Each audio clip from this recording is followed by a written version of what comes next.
বৈষম্য এবং ন্যায্যতা একসাথে চলতে পারে না। প্রত্যেক ক্ষেত্রে ন্যায্যতা নির্ধারণ করা, আজকে আপনি ভোটারদের নিরাপত্তাহীন করে আপনি যে 1% বিধান আনলেন, এইটা কোনোভাবে সংবিধানের সাথে যায় না। যদি এই বিধান আনতে হয় তাহলে গণতন্ত্র থাকে না। আমি যদি ভোট না পাই, জনগণ যদি কাউকে ভোট না দেয়, যদি কারো ভাষায় যদি কেউ আনডিজার্ভিং যে ক্যান্ডিডেট হয়, সে তো একটা পেনাল্টি দিচ্ছে। সে যে টাকাটা জামানত রাখছে 50,000 টাকা, এটা বোধহয় বাড়িয়েছে এখন, সেই টাকা তো তার কনফিসকেট হয়ে যাবে। সো একটা মানুষ তো দুইবার পেনাল্টি দিতে পারে না।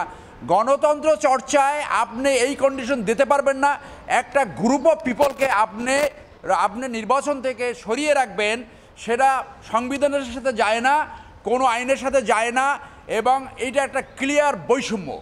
যারা এই যুক্তি আনে যে অনেক বেশি প্রার্থী হবে, আপনার তো এখন বাংলাদেশে 200 না 300 রাজনৈতিক দল আছে।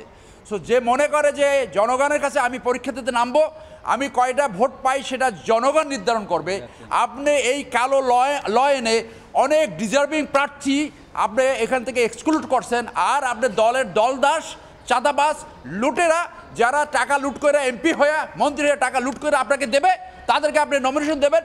ভালো মানুষকে রাজনীতিতে আসার জন্য এই কালো আইন, সেইটাকে আমরা চ্যালেঞ্জ করছি এবং আমরা আশা করি আমাদের আদালত থেকে এই বৈষম্যমূলক, এই অগণতান্ত্রিক ক্লজ ইমিডিয়েটলি বাতিল হবে এবং এই ভোটের আগেই এটা বাতিল হবে বলে আমরা আশাবাদ ব্যক্ত করি।